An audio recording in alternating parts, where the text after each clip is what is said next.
விருப்பமானதை செய்யறேனா சுயநலக்காரனா வாழ்றேனா? தான் யார் என்பதையே மறந்துட்டான் பாருங்க. நான் யாரு, என்ன தேவன் எதுக்கு தெரிந்து. நீ கிறிஸ்தவ கூட்டம் சர்ச்சுக்கு சண்டே வரதோட முடிஞ்சு. நான் தேவனால தெரிந்து கொள்ளப்பட்டிருக்கிறேன், என்னை குறித்து கர்த்தருக்கு ஒரு நோக்கம் இருக்குது, நான் கர்த்தர் நாமத்தை மகிமைப்படு, இதெல்லாம் எனக்கு சபை மறந்துருச்சு. இன்னைக்கு சபை சுயநலமாய் வாழ பழகிடுச்சு. தன் விருப்பத்தை நிறைவேற்றினா போதும், நான் விரும்புறதை செய்யணும். கர்த்தர் தேடுறது கூட இன்னைக்கு சுயநலம். இன்னைக்கு சபை கர்த்தர் தேடுறது எப்படி ஆயிடுச்சு? இன்னைக்கு பிரச்சனை வந்தா சபையிலே கதியா கிடப்போம், பிரச்சனை முடிஞ்சிட்டா சர்ச்சுக்கு வரத்துக்கு டைம் இருக்காது. இதுக்கு பேர் தான் சுயநலம். இதுக்கு பேர் தான் என்னது? தேவனை ஏன் தேடுறோம்? பிரச்சனை மாறணும். பிரச்சனை மாறினா கர்த்தரை மறந்துடுறோம். சிம்சோனை குறித்து கர்த்தர் நோக்கம் வச்சிருந்தாரு. இவன் பெலிஸ்தேர் ஜனங்கள் என்ன செய்யணும்? இவன் கிரிகள் எல்லாம் பாருங்களேன். நீ சில வசனம் மாத்திரம் வாசிங்க. அந்த 13 அதிகாரத்தில் 14 அதிகாரம் முதல் வசனத்தை வாசிங்க. சிம்சோன் திம்னாத்துக்கு போய் திம்னாத்திலே பெலிஸ்தேரின் குமாரத்தில் ஒரு பெண்ணை கண்டு திரும்பி வந்து தன் தாயையும் தகப்பனையும் நோக்கி, திம்னாத்திலே பெலிஸ்தரின் குமாரத்திகளில் ஒரு பெண்ணை கண்டு. இவனோட லைஃப் ஸ்டைல பாருங்களேன்.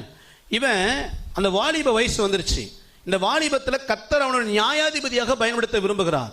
பெலிஸ்தர் கையில ஜனங்களை விடுவிச்சு பெலிஸ்தருக்கு முன்பதாக தன் ஜனங்கள் தலை உயர்த்தணும். இதுக்கு தான் தெரிந்து கொண்டார். இதுக்கு தான் இந்த திடகாத்திரமான வாலிப வயசு வருது. இந்த வாலிப வயசுல கர்த்தருக்காக எழும்பி சிலம்பம் பண்ணணும். ஆனா இவன் என்ன பண்ற? தன் அழைப்பை மறந்து போனான். வாலிப பிள்ளைகளுக்கு சொல்றேன், இந்த வாலிப வயசுல கர்த்தரை தெரிந்து கொண்டதுக்கு ஒரு பெரிய நோக்கம் உண்டு. இந்த வாலிபத்தின் பரிசுத்தத்தையும் இந்த வாலிபத்தின் பலத்தையும் இந்த வாலிபத்தினுடைய வாய்ப்புகளையும் யாருக்கு பயன்படுத்தணும்? தேவனுக்கு. ஆனா நிறைய நேரங்களில் சாத்தான் எப்படி வஞ்சிக்கிறான்? சிம்சோனை போல இந்த வாலிபத்தில் சிம்சோன் தன் அழைப்பை மறந்தான். உங்களுக்கு ஒரு வேலையை கொடுத்திருக்கிறார், ஒரு தொழிலை கொடுத்திருக்கிறார், நல்ல குடும்பத்தை கொடுத்திருக்கிறார், ஒரு ஊழியத்தை கொடுத்திருக்கிறார். இதுக்கு எல்லாத்துக்கும் ஒரு நோக்கம் கர்த்தர் வைத்திருக்கிறார். ஆனா இன்னைக்கு கிறிஸ்தவ கூட்டம் இது எல்லாம் மறந்துட்டு சிம்சோனை போல சுயநலமாய் சொந்த விருப்பம். என் வாலிபத்தில் ஒரு பெண்ணை தேடி போறான், பெலிஸ்தே பெண்.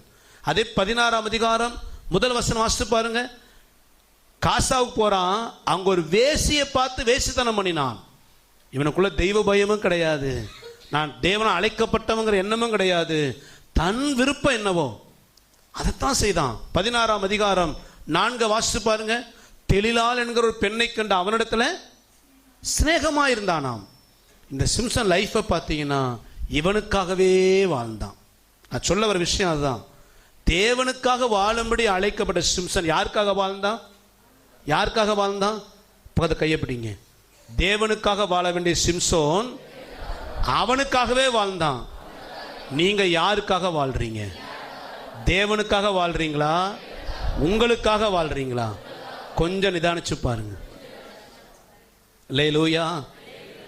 கர்த்தருடைய அழைப்பை மறந்து தனக்காக வாழ்ந்த கிரியைக்குரிய பலனை சிம்சோன் முடிவில் பெற்றான்.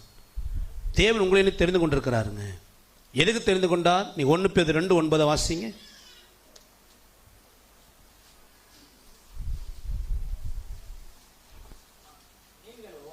உங்களை அந்தகாரத்தில் நின்று நீங்களோ உங்களை அந்தகாரத்தில் நின்று தம்முடைய ஆச்சரியமான ஒளியினிடத்திற்கு வரவழைத்தவருடைய புண்ணியங்களை அறிவிக்கும்படி தெரிந்து கொள்ளப்பட்ட சந்ததியாயும் ராஜரீகமான ஆசாரிய கூட்டமாயும் பரிசுத்த ஜாதியாயும் அவருக்கு சொந்த ஜனமாயும் இருக்கிறீர்கள். நம்ம ஆண்டு எதுக்காக தெரிந்து கொண்டாரா? அந்தகார இருளில் நின்று ஆச்சரியமான ஒளிக்கு அழைத்தவருடைய புண்ணியங்களை அறிவிக்கும்படிக்கு. இதுக்கு தான் நம்ம தெரிந்து கொண்டார். நீ சாகிற வரைக்கும் உன்னால் முடியாம ஓடிக்கிட்டே இருந்த குடும்பத்துக்கு நல்லது. எனக்காக நீ என்ன ஓடுன? எனக்கு நீ என்ன செஞ்ச? எனக்கு என்ன ஆத்தும ஆதாயம்? என் ராஜ்யம் வளர, உன் பிள்ளைங்க வாழ்க்கை வளர நிறைய பண்ண, உன் குடும்பம் பெருக நிறைய பண்ண. எனக்கு என்ன பண்ணேன்னு கர்த்தர் கேட்கும்போது நாம் என்ன பதில் சொல்லுவோம்? கர்த்தர் நம்முடைய கிரியைகளை அவர் வெயிட் போடும் பொழுது அவர் நம்மேல் வைத்த விருப்பத்துக்கு நாம் விட்டு கொடுத்து நடந்தோமா அதான் பார்ப்பார்.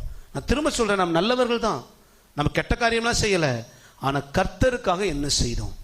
சிம்சோன் அழைப்பை மறந்தான், தன் மனம் போல வாழ்ந்தான். என்ன காரணம்னா சுயநலம்.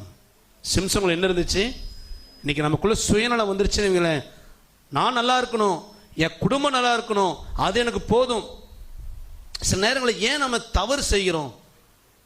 இந்த காரியம் செஞ்சா, இந்த வார்த்தை பேசுனா, இந்த இடத்துக்கு போனா ஐயோ கர்த்தர் வேதனைப்படுவாரே, அந்த எண்ணம் கிடையாது. எனக்கு விருப்பம், நான் பார்க்கணும்னு நினைக்கிறேன், நான் போகணும்னு நினைக்கிறேன், நான் ஆசைப்பட்டுட்டேன், எனக்கு இது வேணும், எனக்கு இது கிடைச்சாகணும். என் சுயநலம், நம்ம சுய விருப்பம். சபைக்கு வர்றதுக்கு கூட டைம் இல்லாம, ஜெபிக்க கூட நேரம் இல்லாம, வேத வாசிக்க நேரம் இல்லாம உலகம் ஏன் ஓடுறோம்? சுயநலம். பணம் சம்பாதிக்கணும், பேர் புகழ் சம்பாதிக்கணும், இந்த உலகத்துல சுகமா வாழணும். சுயநலம், நம்ம சொந்த விருப்பம். இது ஆண்டவர் விருப்பமா இல்லையா, அதை குறிச்செல்லாம் கவலை கிடையாது. இந்த சுயநலம், சுய விருப்பம் தான் நம்மை தேவனுக்கு பயன்பட விடாமல் நமக்காகவே வாழ வைக்கிறது. அதனாலதான் ஆண்டு சொல்லும் பொழுது மத்தேயு 16:24 வாசிங்களேன். இயேசு தம்முடைய சீஷர்களை நோக்கி ஒருவன் என்னை பின்பற்றி விரும்பினால் அவன் தன்னைத்தான் வெறுத்து தன் சிலுவை எடுத்துக்கொண்டு என்னை பின்பற்ற கடவன். ஆண்டு சொல்ல, என்னை பின்பற்றி வரணும்னா என்ன பண்ணணும்? தன்னைத்தான். அப்படின்னு என்னங்க தன்னைத்தான் வெறுப்பதுன்னா என்ன அர்த்தம்? நீ புரிந்து சொல்லட்டுங்களா? ஒருத்தர் நம்ம பிடிக்கலைன்னா வெறுக்கிறோம். ஆமாவா இல்லைங்களா? ஆமாவா இல்லையா? எப்படி ஆமான்னு சொல்றது? ஏன் வெறுப்பீங்கன்னு கேட்பீங்களே. ஒருத்தர் செய்யறது பிடிக்கலைன்னா உடனே அவங்க மேல என்ன வந்துடுது? அடுத்தவங்களை வெறுக்கிறது ரொம்ப ஈஸியா இருக்குது நமக்கு. அவங்க செய்யறது பிடிக்கல சார், அவங்க பேச்சே ஒழுங்கு இல்லை, அவங்க பழக்க வழக்கமே ஒழுங்கு இல்லை, அவங்க வாழ்க்கை, அவங்க லைஃபே சரியில்லை சார், ஒழுங்கு இல்லாத வாழ்க்கை, எனக்கு அவங்கள பிடிக்கல. அப்படிதானே? ஒரு செய்யறது நமக்கு பிடிக்கலைன்னா அவங்கள ஒதுக்குறோம். நம்மை நாமே வெறுப்பது அப்படின்னா, நாம் செய்கிற கர்த்தருக்கு பிரியமில்லாத காரியங்களை நாம் வெறுத்து, நமக்குள்ள இருக்கிற சுயநலம், நமக்குள்ள இருக்கிற சுய விருப்பம், இது ஆண்டவர் விருப்பம் இல்லை, என் விருப்பத்தை நான் வெறுக்கிறேன். புரியுதா உங்களுக்கு? நான் விரும்புகிற வாழ்க்கை, நான் விரும்புகிற பொருள், நான் செய்ய நினைக்கிற காரியம், நான் தேடுகிற காரியம் என் ஆண்டவருக்கு பிரியம் இல்லை. அதனால எனக்கு விருப்பமா இருந்தாலும் என் சுய விருப்பத்தை நான் வெறுக்கிறேன். எப்படின்னா, ஜெபமே பண்ணாம நீங்க உங்களுக்காக ஓடுற வாழ்க்கை கர்த்தர் விருப்பமா இல்லையா நிதானிச்சு பார்க்கணும். உங்க கிடைக்கிற நேரத்தெல்லாம் ஊருகா மாதிரி கர்த்தருக்கு ஒரு 10 நிமிஷம், அரை மணி நேரத்தை ஜெப நேரத்தை கொடுத்துட்டு மீதி எல்லாம் உலகம் ஓடிட்டு இருக்கிறீங்களே, இது கர்த்தருக்கு விருப்பம் இல்லைன்னு உங்க மனசாட்சி சொல்லும் பொழுது, ஆண்டவரே என் நேரத்தை நான் உமக்காக செலவழிப்பேன், வீணா என் நேரங்களை செலவழிக்கிற என் வாழ்க்கையை நான் வெறுக்கிறேன். இந்த வெறுப்பு நமக்குள்ள எப்போ வருதோ நாம் சீசலாய் கர்த்தரை பின்பற்றுவோம். அல்லேலூயா.